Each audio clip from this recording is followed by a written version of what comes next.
Hello everyone, मेरा नाम है सीए ब्रिजेश ठाकर।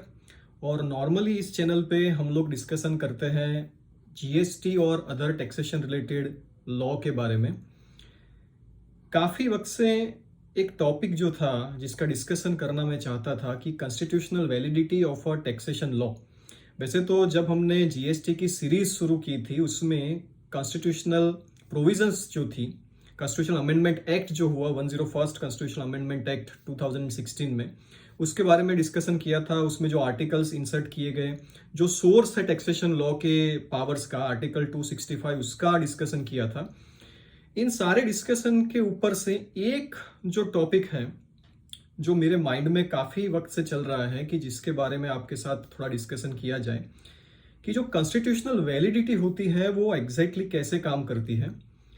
वैसे ये सिर्फ जीएसटी के लिए या टैक्सेशन लॉ के लिए एप्लीकेबल नहीं है, शायद सारे लॉज के लिए एप्लीकेबल है। इसका थोड़ा डिस्कशन करेंगे। जितना हो सके इस वीडियो को हम लोग कम टेक्निकल रखने की कोशिश करें ताकि जो चार्टर्ड अकाउंटेंट्स हैं वो भी समझ पाए, कुछ लीगल प्रोफेशन में जो स्टूडेंट्स हैं वो भी समझ पाए, और एक लेमैन, एक इंडियन सिटीजन भी इन चीज़ों को समझ पाए। क्योंकि कॉन्स्टिट्यूशनल वैलिडिटी का डिस्कशन करते टाइम पे काफ़ी क्वेश्चन हमारे माइंड में आता है कि एग्जैक्टली ये कॉन्स्टिट्यूशनल वैलिडिटी क्या होती है, कैसे इसका जन्म हुआ, फंडामेंटल राइट्स एग्जैक्टली क्या होते हैं। फंडामेंटल राइट्स जो हमारे हैं वो एनफोर्सेबल सिर्फ स्टेट के सामने ही होते हैं या प्राइवेट सिटीजन के सामने भी उसको एनफोर्स किया जा सकता है। सिर्फ सिटीजन्स को ही फंडामेंटल राइट्स मिलते हैं या कोई भी पर्सन है उसको हम लोग फंडामेंटल राइट्स देते हैं कॉन्स्टिट्यूशन के थ्रू। क्या मैं अपने फंडामेंटल राइट्स को वेव कर सकता हूं? ऐसे काफी क्वेश्चंस हमारे माइंड में आते हैं। तो इस वीडियो के थ्रू ऐसी कुछ छोटी सी चीजों को हम लोग समझने की कोशिश करेंगे। जब हमारा कॉन्स्टिट्यूशन बना तब उसमें सबसे इंपॉर्टेंट जो पार्ट है वो है part 3 of the constitution. Article 12 से लेके आर्टिकल 35 तक ये पार्ट है जिसमें फंडामेंटल राइट्स की बात की गई है। इसमें जो आर्टिकल 12 है वो स्टेट की डेफिनेशन देता है, लेकिन इस पार्ट में भी जो सबसे ज्यादा इंपॉर्टेंट आर्टिकल है वो है आर्टिकल 13। आर्टिकल 13 तीन पार्ट्स में दिया गया है।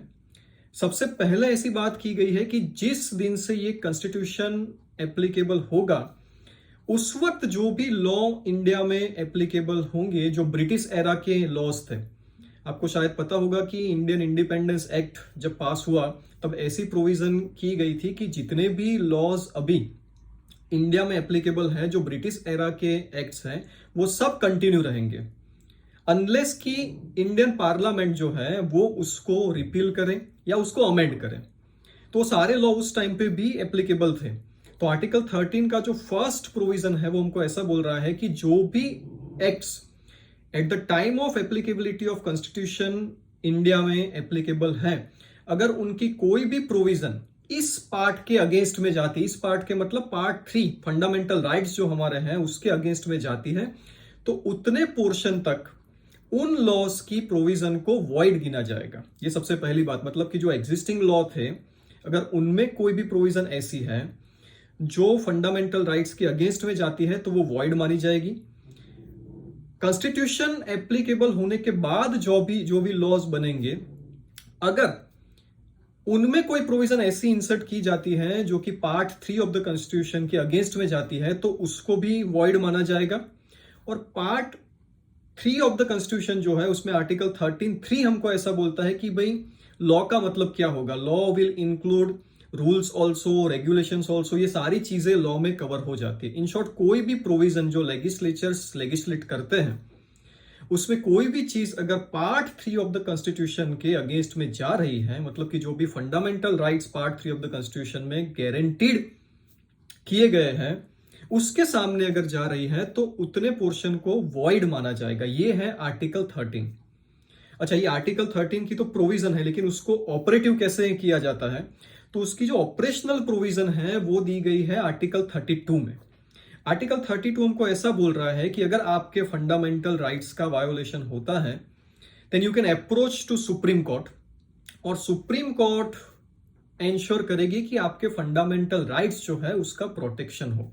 तो आर्टिकल 13 बोल रही है कि कोई भी लॉ फंडामेंटल राइट्स के अगेंस्ट में नहीं जा सकता, और उसको एनफोर्स करने की जो मैकेनिज्म है वो है आर्टिकल 32 में। अब जब हम लोग आर्टिकल 13 और आर्टिकल 32 की बात करते हैं तो साथ साथ कुछ और बातें भी करना जरूरी है। इन बातों में सबसे पहली जो बात है वो है आर्टिकल 32 वर्सेस आर्टिकल 226। दोनों में रिट पिटीशन की बात की गई है।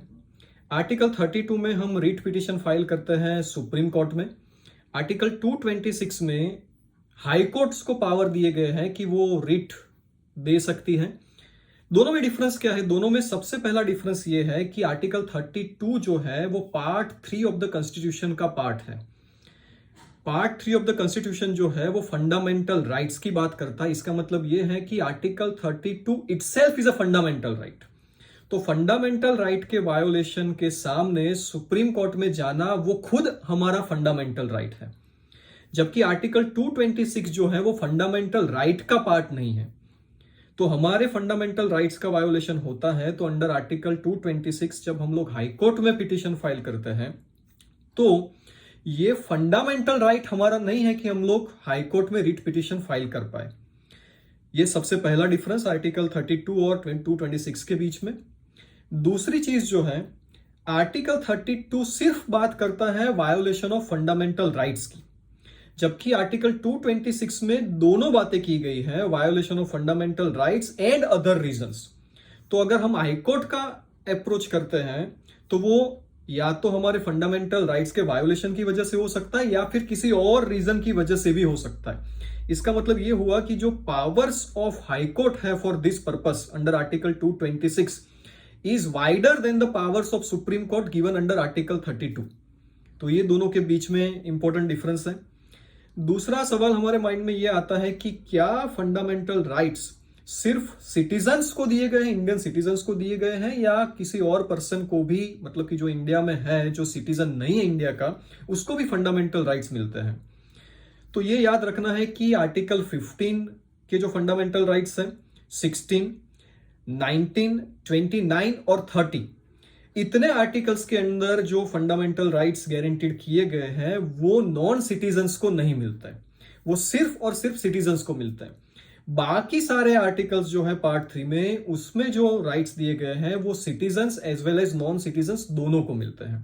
तो ये इंपॉर्टेंट चीज है। तीसरा क्वेश्चन हमारे माइंड में ऐसा आता है कि फंडामेंटल राइट्स जो है whether they are only enforceable against the state, मतलब कि क्या गवर्नमेंट ही अगर जब वायोलेशन करती है हमारे फंडामेंटल राइट का उसके ही सामने जा सकता है, कि कोई और पर्सन भी अगर हमारे फंडामेंटल राइट्स का वायोलेशन करता है तो हम लोग हाई कोर्ट या सुप्रीम कोर्ट में जा सकते हैं अंडर आर्टिकल 226 और 32। तो कुछ फंडामेंटल राइट्स ऐसे हैं कि जिसमें वो एनफोर्सेबल प्राइवेट पर्सन के सामने भी हो सकता है। जैसे कि मान लीजिए आर्टिकल 21।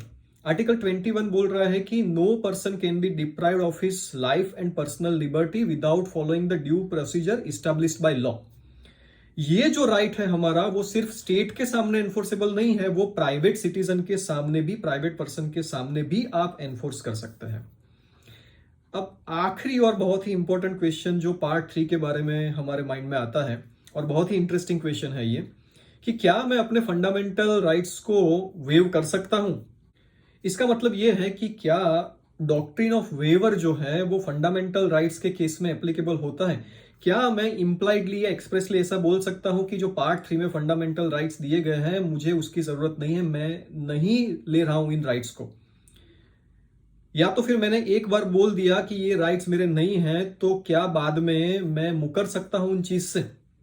इसका आंसर सुप्रीम कोर्ट ने बहुत ही इंटरेस्टिंगली दिया है। Behram versus state of Maharashtra का केस है, जिसमें सुप्रीम कोर्ट ने कहा है कि जो फंडामेंटल राइट्स गारंटीड किए गए हैं पार्ट 3 में, वो कोई इंडिविजुअल बेनिफिट के लिए सिर्फ नहीं है, वो जो है as a society, as a nation हम सबको दिए गए हैं। इसका मतलब यह है कि इसको वेव करना पॉसिबल नहीं है, डॉक्ट्रिन ऑफ वेवर इसके सामने एप्लीकेबल नहीं हो सकता।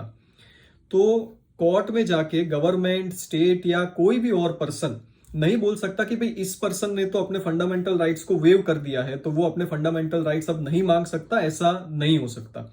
एक दूसरा बहुत ही इंटरेस्टिंग केस है नरसिंह पाल versus union of India.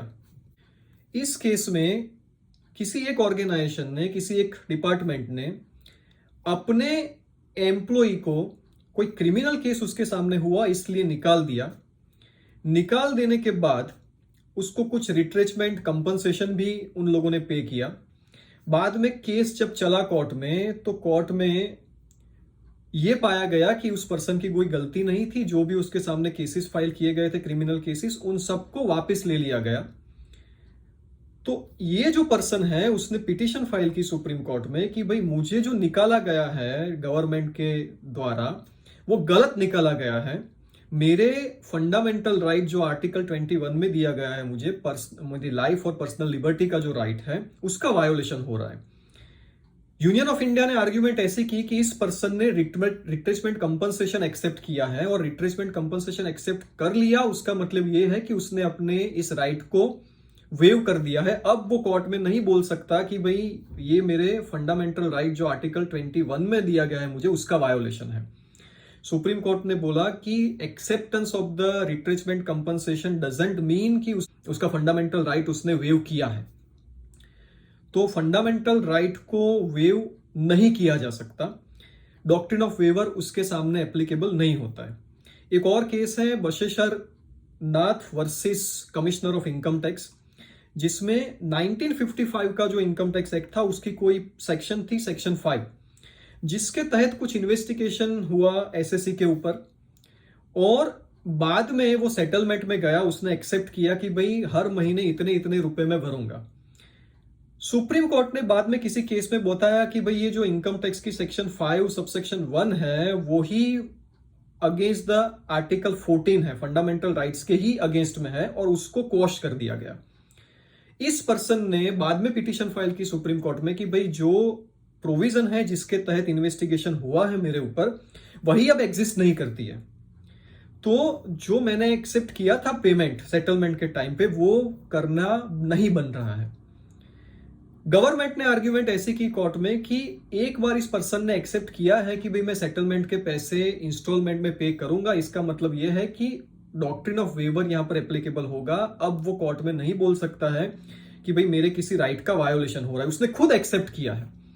Court ने बोला कि अगर प्रोविजन खुद ही वॉइड हो चुकी है, कोर्ट ने ऑलरेडी ऐसा बोला है, तो उस प्रोविजन के अंडर में जो भी प्रोसीजर फॉलो की है गवर्नमेंट ने या गवर्नमेंट डिपार्टमेंट ने, उसका कोई इंपॉर्टेंस नहीं है। वो पूरी प्रोविजन नल एंड वॉइड हो जाएगी। एसएससी ने एक्सेप्ट किया है पेमेंट, वो पेमेंट कर रहा है, उसका मतलब ये नहीं है कि उसके फंडामेंटल राइट्स चले गए हैं। Now he can very well say कि भाई this is violation of my fundamental rights and he is not required to pay any amount. तो दोस्तों, इतनी इंपॉर्टेंट चीजें थी पार्ट 3 ऑफ द कॉन्स्टिट्यूशन के बारे में जो हम लोग इस वीडियो में डिस्कस करना चाहते थे। कोई क्वेश्चन है आपका इसके रिलेटेड, then you can ask the question in the comment box friends. Thank you very much.